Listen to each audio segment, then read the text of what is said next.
You know how sometimes you memorize energy formulas for a test, but you don't really get what's going on underneath? Well, today we're going to change that. We're going way beyond the textbook to really master how energy works. We're going to explore two worlds, one that's absolutely perfect and one that's, well, real. And we'll uncover the one powerful idea that ties them all together. So let's just dive right in. All right, to get started, let's step into a perfect, ideal universe. Just picture this: a roller coaster on a track with zero friction in a world with no air resistance. It just goes up and down and through the loops forever. It never loses an ounce of speed. This little perpetual motion machine, that's our ideal world. And it's all run by two basic kinds of energy. First up, we've got kinetic energy. Think of this as doing energy. It's the energy something has just because it's moving. The formula, you've probably seen it, is 1/2 times mass times velocity squared. But here's the kicker. That relationship with speed is huge. If you double your speed, you don't just get double the energy. You get 4 times the kinetic energy. It's that raw power you feel when the coaster is just screaming down the track. And the other side of the coin is potential energy. This is the waiting energy. It's all stored up, just ready to burst into motion. The classic example is, of course, gravitational potential energy. The higher up that coaster car is, the more potential energy it's got stored. Or think about a compressed spring, just waiting to pop.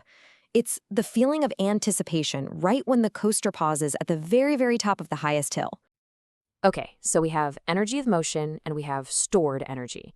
But how do you get from one to the other? How do you actually put energy into a system or take it out? Well, the answer is a little concept that acts like the currency for all energy transfers, and that concept is work. Now, in physics, work has nothing to do with your 9 to 5. It's the actual process of moving energy around by applying a force over some distance. And this leads us to a really important idea: the work-energy principle. It basically says that the total work done on something from all the forces combined is exactly equal to the change in its kinetic energy. This is our first big clue connecting the world of forces to the world of energy. All right, now that we've got a handle on work, let's go back to our perfect, never-ending roller coaster ride. This ideal world runs on a very special type of force, one that behaves in a really clean, predictable way. These are what we call conservative forces, and what makes them so special is that they just don't care how you get from point A to point B. The work they do is exactly the same whether you take the direct route or the long, winding, scenic route. All that matters is where you start and where you end up. That's it. So who's in this special club? Well, the main members are gravity and the force from a perfect ideal spring. And I love this metaphor. Think of them as perfect energy accountants. They are incredibly meticulous. They never, ever lose a single drop of energy. All they do is transfer it back and forth, from the kinetic energy account to the potential energy account. Nothing is ever lost or wasted. And because of those perfect accountants, you get this beautiful, simple rule for our ideal world. The total mechanical energy, which is just the kinetic plus the potential energy, it's always constant. It never changes. At the top of the hill, it's all potential. At the bottom, bam, it's all kinetic. And everywhere in between, it's some mix of the two. But that total, E, stays the same. That's the secret to why our imaginary roller coaster can run forever. It's a really neat idea, right?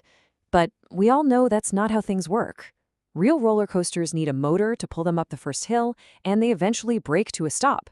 So it's time to shatter that perfect illusion and step into the messy, complicated, and frankly, much more interesting world that we all live in. So welcome to the real world, the world of non-conservative forces. And these guys are the complete opposite of their conservative cousins. For these forces, the path you take matters. It matters a lot. The longer the path, the more work the force does. And that has massive implications for the energy in a system. The usual suspects here are forces like sliding friction and air resistance, what we call drag. And unlike our perfect accountants, these forces are more like energy thieves. They actively steal mechanical energy from the system, and they get rid of it, usually by turning it into heat.